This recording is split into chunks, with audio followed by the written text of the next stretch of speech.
Creativity is so important. You can have the best targeting in the world, the best measurement in the world, but if your creative is boring, it's not going to work. So like the two need to work in tandem between, great creative and great targeting. Don't fall into integrating a piece of technology that overpromises. If a piece of technology maybe comes to you and says, we can do everything, it can be a little suspect. It's good to be excited that you have all that first-party data, but it can be quite a fire hose. Is your data layer set up? Do you need a data layer? Is your data complex to need that? Have an implementation strategy. There should be a timeline to it, a right time, right place. Build it up, crawl, walk, run. Megan, looking ahead to marketing's future in 2025. What gets you up in the morning? What gets you excited? Aside from coffee, I would say tackling the challenge. It's a great time to be in performance media. A good way to plan, a good way to prepare for 2025. And I'm glad I had you both here to give us a little bit of a crash course.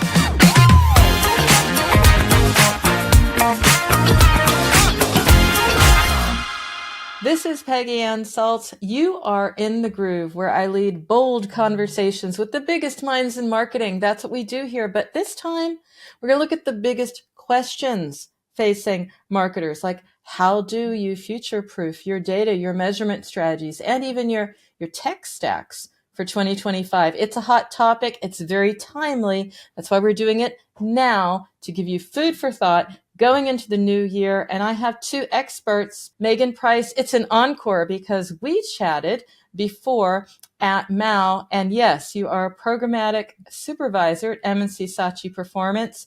Made an impression on me. And guess what? I think you make an impression on a lot of people, because that's what you do. You're about creativity, precision, and crafting programmatic campaigns at scale. So great to have you back, Megan, first of all. It's great to be back, Peggy. Indeed. And I got some good feedback. That's why you're back, because you took something as complex as programmatic and made it very clear. And of course, we want to look into strategy for the new year. So we have Michael Hew, Global Director, Reporting and Technology, also, of course, M&C Saatchi Performance. And you, Michael, you're all about helping brands pursue meaningful media performance. That's what they need to be hearing about. That's what we'll get today.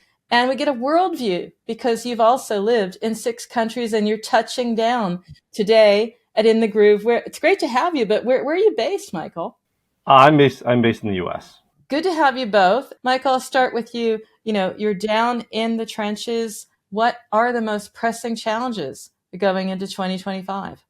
Well, firstly, glad to be here. And secondly, the data trenches go pretty deep. I think 2025 is going to be a bit of a doozy, but we have to make sure, most importantly, that if you're sticking with attribution for your digital marketing measurement model, it's not going to be holistic enough for the future. For 2025, it's not going to be full and as accurate as it once was. And you'll need other types of measurement to help bolster how you understand your customers better. With incrementality and definitely with first-party data, these things will be essential. So I want to dig a little deeper into the trenches where you are. You're not alone there, but let's just zoom out for a moment to also talk about the hot topics from your perspective, Megan, because you're seeing it more holistically. What are you seeing? I think privacy challenges have been a hot topic in the industry for years now, and they're not going away, particularly in the in-app space, with Scan moving to AAK. And cookie deprecation that almost went over the line this year, but got pushed back. But it's still inevitable, right? And I think with challenges like these, whilst they can be frustrating for all the players in the industry, what it really breeds is some pretty needed innovation. And that's what we've been seeing this year and definitely going into next. A lot of DSPs have been pushed to innovate, whether that's tapping more into the contextual side of things, or what I'm really finding interesting is kind of moving away from silos and introducing new channels. So what were once traditional in-app DSPs are starting to build CTV capabilities, or in some instances, digital out of home. So I think that's going to be a huge trend going into 2025. So what are you seeing as not just looking about collecting the data, but it's really also about using it more effectively? And we spent a good part of 2024 just getting our head around the data, understanding and establishing for ourselves those combinations that may or may not end up to be a single source of truth, but we're using them as a reference point. So that was about combining data. Now it's going to be about using it effectively. How are they using it effectively? What are some practical steps that maybe I'll start with you, Michael, as to, how are you first party data ready and prepared for 2025? Well, you'll have to make sure you have to go through the three main steps, which would be to make sure you assess what your current tools are, if they're up to scratch, if they are compliant, especially into 2025. Make sure that you can prepare to close any gaps if your tools aren't ready, or if you need a different measurement methodology to back you up, or to provide a check and balance to another measurement tool. And then definitely just keep optimizing and maintaining those. It's not as if the getting our head around the data part is over. It's definitely going to continue and probably broaden, get deepen. These measurement tools really grow together and become more important to speak about them as a suite than ever before. That has been the strategy from the start. But what I'm excited about is now you have a model. I love models. Models help you visualize and see things. So you've got a whole new concept, and that's the measurement trifecta: attribution, incrementality testing, media mix modeling, all coming together. Michael, it's exciting, but it needs to be actionable. So why don't we start by just unpacking why this framework is essential? Like, why now if you're trying to future proof for measurement strategies going into 2025? Yeah, so just as you said, it's the interplay of these tools that is really going to bring out just how rich measurement can be. We do have the three pieces to our measurement trifecta. There are other types of measurement out there, like you could be doing brand surveys, right? You could be getting a panel together. But the three that our our measurement trifecta, really rely on are attribution, incrementality testing, and media mix modeling, as you mentioned. They really do separate things. Attribution allows you to understand like which of your touch points drove a certain conversion, but that's really correlative. It's not really a causative measurement tool. So like while you could draw the dots between them, you kind of pre-programmed the machine to do the counting of the dot drawing ahead of time. So you pre-programmed it to only use last click, for example. That's going to be very different, a very different set of numbers than if you chose first click or if you chose a modeled approach. Incrementality testing will actually allow you to pull the causative understanding of that out. You will have to focus way down. It'll have to be very focused in how you have your control and your exposed groups, and you understand the incremental difference between them. But at least it will still help solve that part of attribution which isn't causative enough for you to know that's what made that happen for sure, right? It would be like a single variable testing there. And then there's also media mix modeling, which is multivariate testing, which is across a ton of different variables using a completely different math from incrementality testing, where you're able to understand lots of variables, including like seasonality, your competitors also spending, and how they all affect each other, how each of them has a different gravity on each other, and being able to then have all three together. You have these two kind of lower down, more precise measurement tools, and this more holistic gravity and influence map with MMM.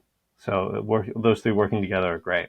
How is it possible to do this without feeling, I mean, even when you explain it, Michael, it's like, yes, I get this, but for some marketers, it's going to feel intimidating. It's going to say, okay, I'm looking at causality. I've got an eye on holistic. I'm still doing measurement. It does feel a bit chunky, a bit big, a bit like I can't do it on my own. What is a simple way to approach this? And maybe what you're also in sort of your consultative role, helping people understand at least the results they can expect. Yeah, I think of the tools, attribution is already something that a lot of marketers are very familiar with. You have that set up. Definitely fine tuning that would be a great way. Just like getting back into it, like attribution 101, making sure you understand what your model is actually giving you. Incrementality testing, I know, is like something that's for sure intimidating. I know that MMM for sure is. Incrementality testing, the best way to think of it is maybe to approach it with a geo lift test. Simple in theory, where you have, I mentioned, controlled and exposed group, right? And you just know between the two groups, one of them had an affected, one was affected. And you measure the difference between a group that was affected and not affected. I think as far as that explanation goes, everybody gets on board. Everybody understands what that means, and that's where like it's immediately you can understand how incrementality can be powerful. But then I think the simplicity of that breaks down because you at that point, if you want to run it well, you need to get in touch with measurement experts. Basically, the process of designing and a good incrementality test, you will actually feel as you go through the design of it a lot more control over your marketing mix. You will have to understand how much budget goes into every channel.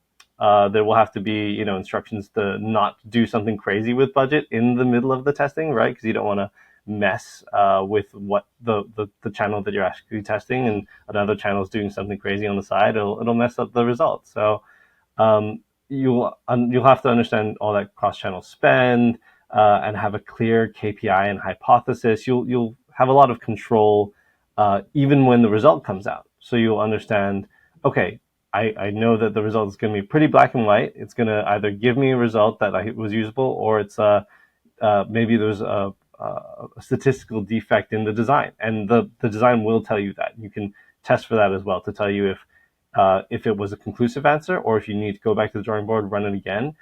But either way, I think spending that time and a smaller budget doing the geolift test, way more worth it than like plugging your money into a big campaign and not seeing the results clearly. Because when you're experimenting with it and using this model, this framework that you have, the idea is that you can come to an outcome that validates other campaigns, other parts of your strategy. So it's not just itself, the experimentation, but you can validate, you can choose a direction for decisions going forward. And sometimes you uncover some amazing things you didn't have in your hypothesis at the very start, which is what I'd be interested in knowing, since you work with so many different brands and companies. What's something that has surprised you maybe because you didn't expect to uncover it, this insight, but you have it? What's an example of that, Michael? Yeah, I think something that was pretty spectacular to know is that MMMs can actually give you insight on the tactical level and the strategic level. So you can have understandings that will help you in your current play right now. Right, I need to get the upper hand right now. Where can I put this extra budget into which particular campaign where I'm going to get the best return for my dollar? But you can also get strategic with it, right? You can also understand on an annual budget basis, where should the money, how should it be allocated? In general, the idea that like you can get both types of insights out of a single model is great, but that's also why the model has to be so finely tuned, well worked, and also validated again and again statistically. So, and also maintained. So I think those are some really great, either like granular and also wide insights they can get out of MMMs. And it's evolving. It's evolving. I mean, I don't know how long you've had the framework actually at M&C Saatchi Performance, but I'm sure it's coming out now that like this is really cool. Yeah, it's been 2 to 3 years now. I think we've started to work with these tools as a group. We've used them in silo in clients in the past, but really having them as a single suite to understand a unified theory of your measurement has been really useful for us to kind of explain and fact check, because one of them alone will lead you down like a rabbit hole I don't think any data team really wants to be in. Having them validate each other is really powerful. Definitely just coming more and more to the forefront, and being able to use them and being spoken to them about it has been notable. Like we hear a lot more clients and prospective clients asking us, what about this, what about that, in incrementality. And we now have the approach to do that. Yeah, I'm hearing marketers who are less frightened now of incrementality because they're like, oh, which one do I do? Do I do the ghost test? Or, even understanding how you approach it was already too much risk. Or they over relied on attribution. It was like, yes, this is all I need. But no, you need them together. And I think that's the excitement. That's the innovation of seeing them all together in the trifecta.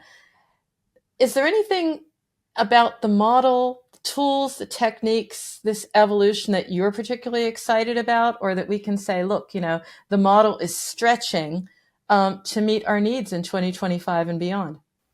Beyond these tools are actually pretty well worn. They're like in a data team's toolbox. They will have heard about them, used them. Like theoretically, they're really old, but they're still in use because they are classic and because they work.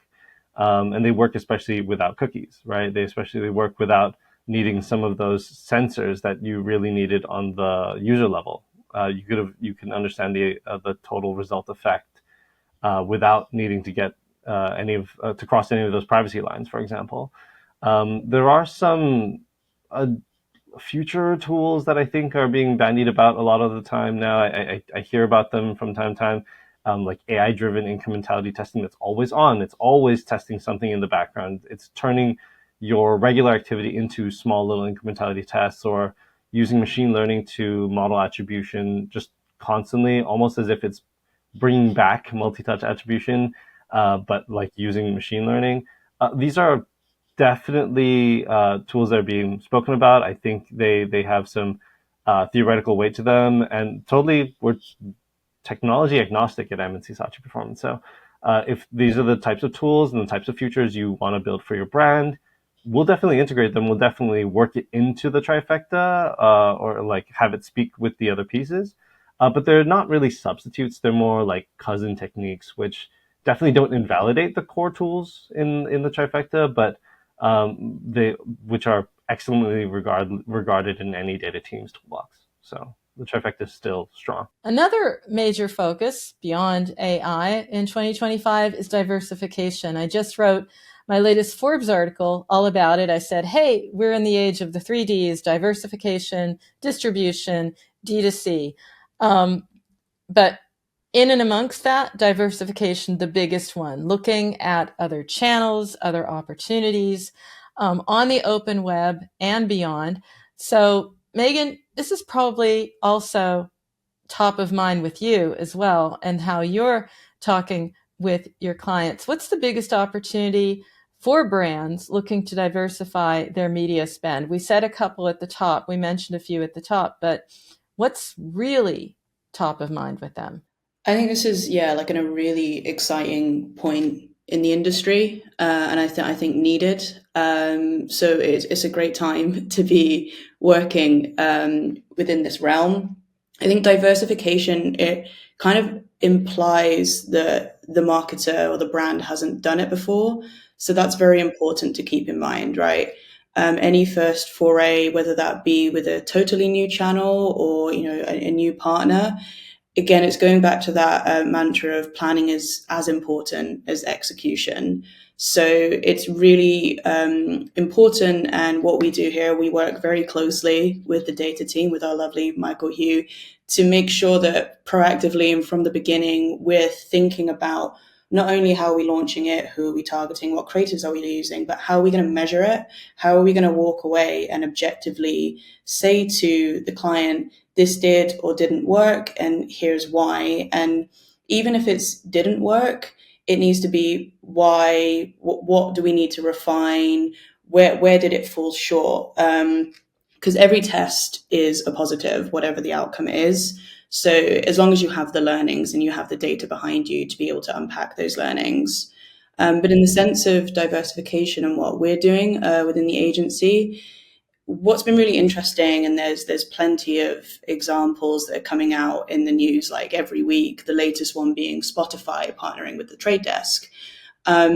This is great. I love this. And what it's doing is allowing or making it easier for marketers, right, to have more of a holistic audience first approach to their media rather than having to be constrained to silos, having to go directly to Spotify to give their budget and then to X and then to Y, and almost being tied to those budgets. And that's the power of programmatic, right? You have it within this one ecosystem. So you're targeting a user or an audience across channels, across all the sort of content that they use. And it's a lot better of an experience for them because of things like frequency capping, for example, and better optimizations. But also, again, for the marketer, it allows a lot more agile, a lot more real-time optimizations that say Spotify isn't working. We can move our budget to somewhere we know that it is, rather than being constrained to, minimum budgets, for example. I like that. We can finally start thinking audience first, which was, rather than the channel, look at the audience. And it's also exciting in some of the data I've been looking at that the brands want to go back to being brands.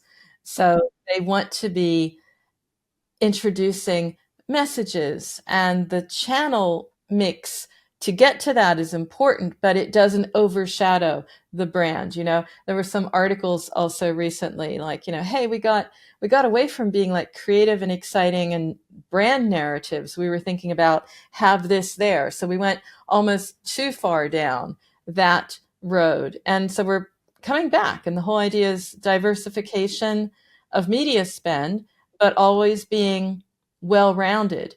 How do you advise them to be well-rounded? They want to get across, brand, creativity, excitement, narrative, but also, of course, perform. Yeah, I think it's kind of a fine line to follow, and it's easy to fall either side of it, especially with creative. And I think that's a great point. If we get too focused on the numbers, particularly with last click attribution, which the industry has kind of been doing up to now, you do kind of get your blinders on, right? And you don't take a step back and think about the fundamentals of advertising, which is if I'm going to bother someone with an advert, let's make it engaging, let's make it worth their time, to prompt them into purchasing my product, using my product, whatever it may be. Creativity is so important. You can have the best targeting in the world, the best measurement in the world, but if your creative is boring, it's not going to work. So like the two need to work in tandem between, great creative and great targeting. Otherwise, you're not really going to see long-term success. Absolutely. Could not agree more. And it's also borne out by the data that I'm seeing, surveys of CMOs and others. So diversification is the golden opportunity, but not just about the actual channels. It's also, you have to diversify your tech stacks, Michael, as well. What should they be considering when looking at new tools, new platforms? We mentioned AI just briefly, but they're diversifying with channels, with goals, with focus. Where did the tools come in? Well, with the tools, if you want to make sure that you're using them correctly, a bit to Megan's point, it doesn't just apply to the media side, but on the tech stack side, you really have to just make sure you understand what you want before you go into it. I would probably want to make sure that your goals as a business that you want to lay out with data follow that SMART goal system. The intelligent, measurable, attainable, relevant, right, time-bound SMART goals. Making sure you have that. Making sure you have a robust, unified framework where the measurement tools don't necessarily, they don't contradict each other, but they just provide different arrows in your quiver, right? Different tools that you can bring out when the data need arises. Making sure that you're your team, all the way from like media managers all the way to executive level, know how attribution is going to change. So these are things you really want to make sure you have when you're evaluating your tech stack, to make sure that you can diversify it, you can bring in all the different players. I would also throw in one more don't, which is that don't fall into integrating a piece of technology that overpromises. If a piece of technology, a technology vendor maybe comes to you and says, we can do everything, it can be a little suspect. I would make sure that you have your fundamentals in place, make sure you know what you want, and you're able to get those out with a few tools rather than, try and swing for the fences with an all-encompassing, maybe overpromise. Yeah, because it's so easy to fall into that. We're into like, 2025, something different, something new, something with those two letters AI as a prefix, and we're all set. But that's exactly not what's in your checklist, as I I would also understand. say, like M&C Saatchi, actually, we have a pretty good health checklist, like out on our in our site. I think there's a piece of documentation that allows you to like evaluate what you have measurement wise. Okay. Yeah, we go through this a bunch. Excellent. So I will share that in the show notes as well, because there's nothing good like free advice. Staying with some free advice, we talked about the right tools, and we have some helpful recommendations from you. How about the right metrics? Because I was recently at an event. There was a talk, and it was like, ROAS is not what you need to go for. And then there's this fight, this little battle. Is it ROAS or is it long term with LTV? And how do you align them? And do you want to align them? So I'll throw that one out to you, Michael.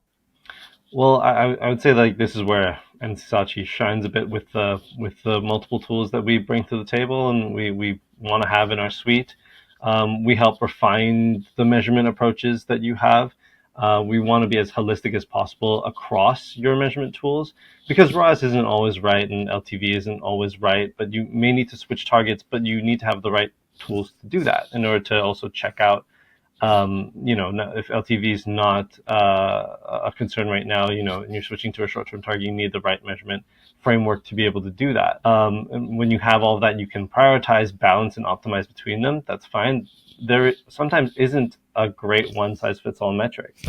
It's both the beauty and the terror of the fragmentation that we have. But if you have the tools that work and will be persistent even through data environment changes, you can juggle them with a better peace of mind. You know that they can all play together and still give you results. And of course, you get great results when you're not just activating audiences, but you're also motivating them. You're reaching them really. So once we have the metrics and we understand, it depends. It will fluctuate, but you want the creative strategy and the programmatic efforts to stay aligned with them. How do you ensure that, Megan? Is there a rule of thumb you could share, or is that another sort of, it depends? It sounds like a cop out, but it is kind of it depends. But I won't leave it there. Okay. I think it's important to keep taking stock. Just because something's true and relevant now doesn't necessarily mean it's that case a quarter from now. And it depends on, let's take an example, a maturity of a new brand. Your KPI in the first few months when you're looking to launch and really kind of conquest and take share of the market, it's going to be very different to the sort of metrics you look at when you're reaching stability and maybe wanting to move into nurturing the user base that you already have. That's when you start to look at LTV. That's one example. But in the case of, sort of programmatic and creative, I think, it is important to keep making sure they're aligned. Definitely not looking at a one size fits all. You're never really, unless you're an incredibly kind of like niche product, gonna have like one audience. And even if you do, like there will be nuances within them, and it's really important to understand that and make sure you're speaking to the audience in a relevant manner. And that's where creative messaging is really important. And your audience, that single audience, if you do have a single audience, will probably evolve over time. So you need to be able to move with that too. True. And that means, again, I hear it so much, it's really starts with the goals, with the audience. And I wanted to give our audience something. I thought, have the two of you here. Let's try something different where I'm just going to like throw out issues that I think brands will be preparing for in 2025.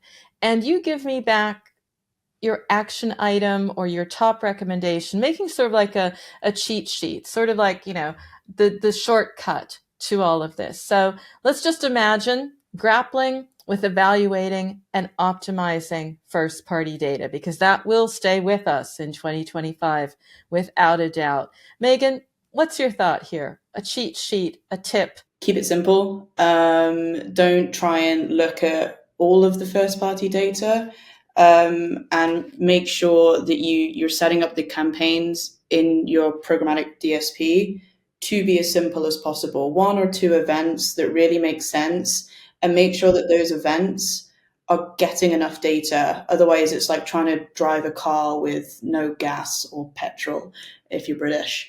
You're just going to sputter along. You need to feed the algorithm with enough of that first party data for it to be able to work how we need it to. Keeping it simple. You have anything to add there, Michael? It's really similar actually on the data side too. You have to find focus with your strategy. It's good to be excited that you have all that first party data, but it can be quite a fire hose. There's a lot of different information, but you sometimes just need to focus on some key ones to build your audience, and making sure that you keep those prioritized and you focus on the quality of those.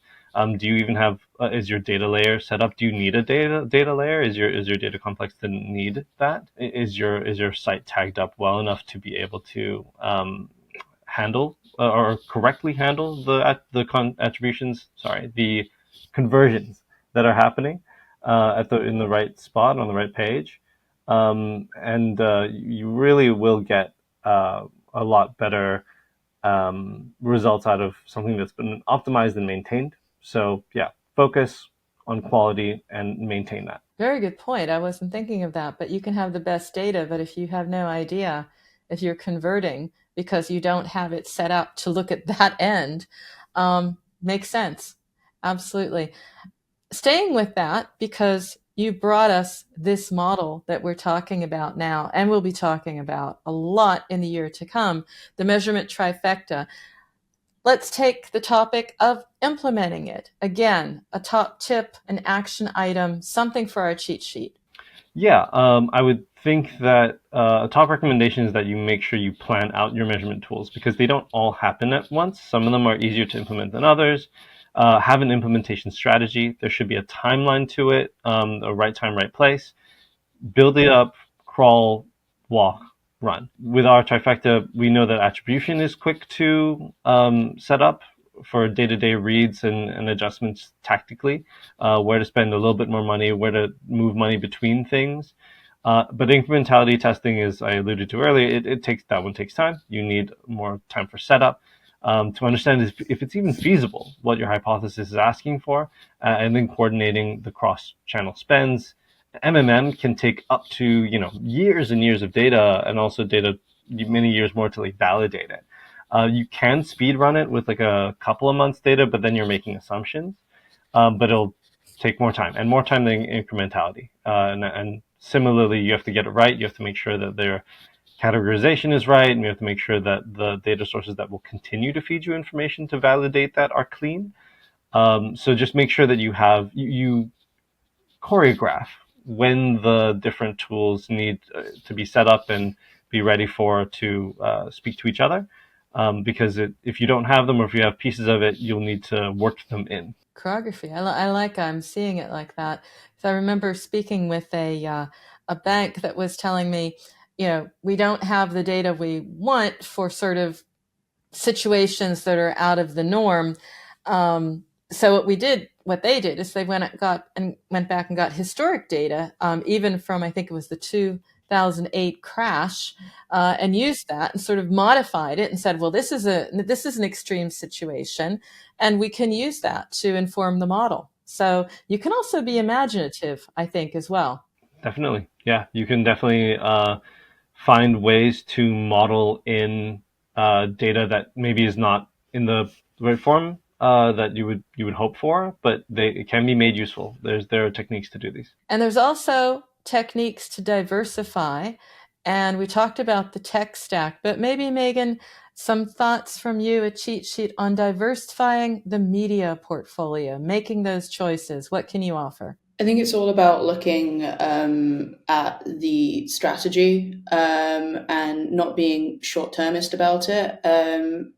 Being open to test something that may not work as well. And by that, I mean doesn't immediately or doesn't really kind of reach the efficiency of your core channels. I think it's really important to be open to understanding that something may not be an overnight success, but that doesn't necessarily mean it isn't going to be successful. So kind of holding on to that thought and allowing time for you to be able to understand the new channel. Because as I said, diversification means you probably haven't tested it before. So making sure before you go into any of this, what do we want to get out of it? And how are we going to objectively say whether that did or didn't happen? And we started out talking about how companies prepare for 2025. We want to future-proof them as well. But of course, if we want to get ready for 2025, we need a little bit of consensus on the trends, the fundamental shifts and trends you see, both of you see from your perspective in the industry and how they might impact. So I'll start with you, Megan, because what's exciting at your end is opportunities on the open web and the need to diversify that we're talking about the whole time beyond the walled gardens. So maybe you can give me an idea of what is inspiring as a trend or a shift or a campaign even that could serve as a blueprint going into 2025. Yeah, definitely. It's interesting because programmatic's been around for forever, and I think just now, especially probably because of the privacy challenges, it's coming more into the foray, especially because of the innovation that's been happening in the space as well. But also beyond that, marketers and brands are starting to pick up on the amount of time that users actually spend on the open web versus walled gardens versus the amount of spend they're spending on walled gardens. Like the audience is on the open web, and therefore that's where the budget needs to be. And within our programmatic team Find, we've been doing a lot of work with clients on adopting more of an omni-channel approach, which is where a lot of DSPs are moving into, as I said before, bringing in other channels, not just being in-app, looking at CTV as well. And CTV in particular, again, it's been around for a few years. It was a bit of the Wild West in the beginning, but it's really maturing as a channel now. Got some really good measurement structures behind it. The targeting is really advanced, and that's great. And it's a great time to start testing a channel like that. But within omni-channel, and that means looking at DSPs like the Trade Desk, for example, you're able to have an audience-first approach. So I do think that's a lot of bang for a marketer's buck, and as well as the learnings that you're able to get from that. And we're seeing a lot of success by adopting this approach because you can kind of track the user and understand how the user reacts to your ads across all these channels. And that is a lot more valuable for us in terms of optimizing. So I want to get to the challenges. We talk about the opportunities, so we're aligned on that in 2025. Now a challenge for you, Michael. We know data is at the center of all of this, and that's where fragmentation, privacy, regulations, it's always something new. It will never stop. So pressing challenges, what do you think are the most important in 2025, where companies need to start and solve and prepare sooner than later? This partly dovetails a little with what you said at the end of your last note with Megan, which is like it is possible. Possible for how long? You can't be precise with the type of marketing solutions that you want to put in place for your audience without data. So you can't be precise with that data. That's the data mantra, right? So privacy-focused challenges for sure in 2025, which may not happen quickly, but they will. They're likely becoming more and more part of the picture. It's going to make the traditional measurement tools like sticking alone with attribution or things that were cookie-based, less actionable. They may be actionable now, maybe for you, but they have rapidly become less actionable for a lot of clients. And you have to make sure that you are planning to have a balance of data approaches. The unified model that we have for the data the measurement trifecta that we use here is one way. Make sure you can measure your stuff with attribution, incrementality for causation, and MMM for your vision in the future of understanding where the effects on your business are coming from. But you just have to plan to have them. It's just going to be a must-do. Plan.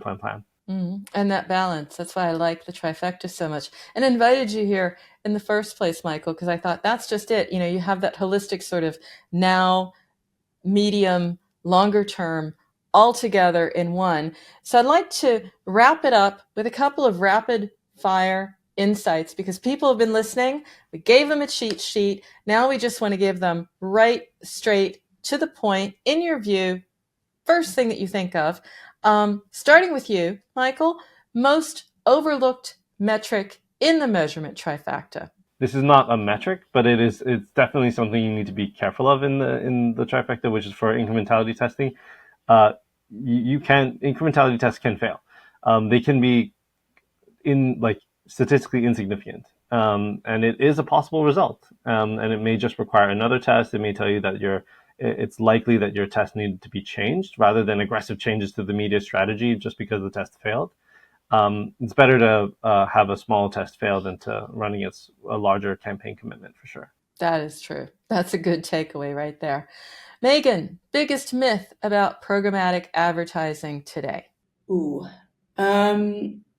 I would say the thinking that programmatic is either branding or either just performance. I've heard both sides of the coin, but I think that's a myth. And thinking in those binaries kind of limits you as a marketer as well. Going back to when we were speaking about holistic. And the power of programmatic is that it's incredibly agile. It's able to do both and feed the funnel. So you can have the whole branding and performance within the same campaign almost. So yeah, that's a pretty big myth. Michael, your favorite privacy compliant targeting innovation, something that gets you very excited? There are a bunch of really cool techniques that are used in measurement. I think one of the coolest ones for me to learn was synthetic control methodology. Big words.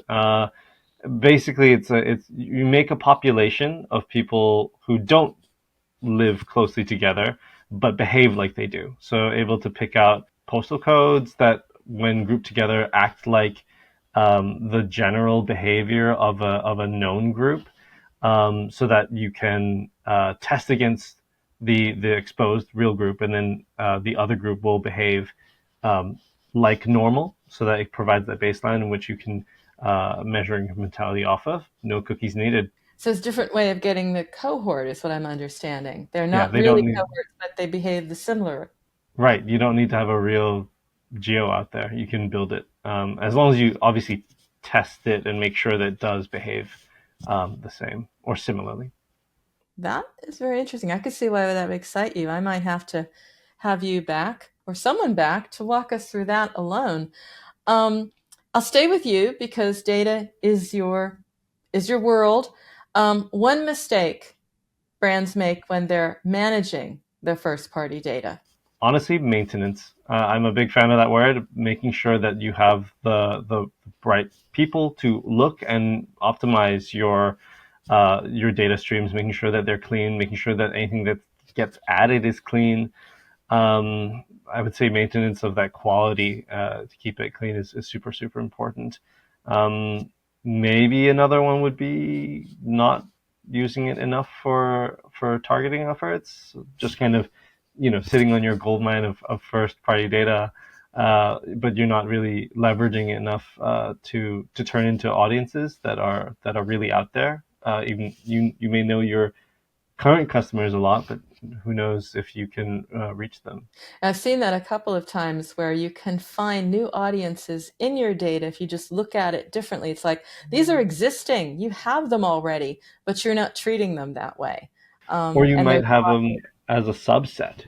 Sorry. Yes. What you might have is a subset of a larger set, and you could address the larger set and find some more scale that way. And we're going to need scale in 2025. So yes, there's a lot in there, a lot to look at. And finally, Megan, looking ahead to marketing's future in 2025, what gets you up in the morning? What gets you excited? Aside from coffee, I would say tackling the challenge. I think it's a great time to be in performance media. There's a lot of needed changes happening, and being able to be part of the conversation, especially with M&C Saatchi Performance being so involved in all of it.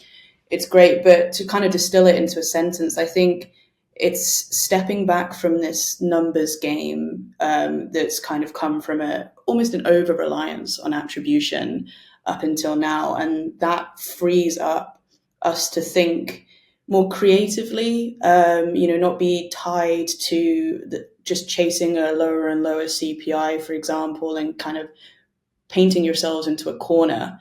So it's kind of getting that freedom back and innovating within that space. It was getting a little dull. It was getting to be sort of very set in its ways. But now we're hearing about innovation. Just heard from you, Michael, about some things that you're seeing on the horizon. I mean, overall, a good way to plan, a good way to prepare for 2025. And I'm glad I had you both here to give us a little bit of a crash course, but also a deep dive into this.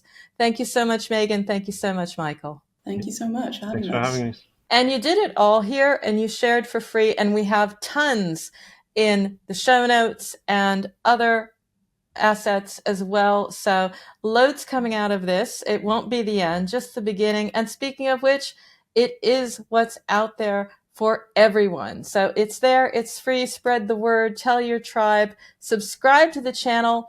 All of the above would be amazing. And until next time, just like our guest today, just stay curious and see you soon. And of course, if you're tuning into In the Groove on YouTube, well, go ahead and smash that subscribe button. It will allow you to stay up to date with the series. And not only that, enjoy the pure gold of knowledge and insights our guests bring to every episode.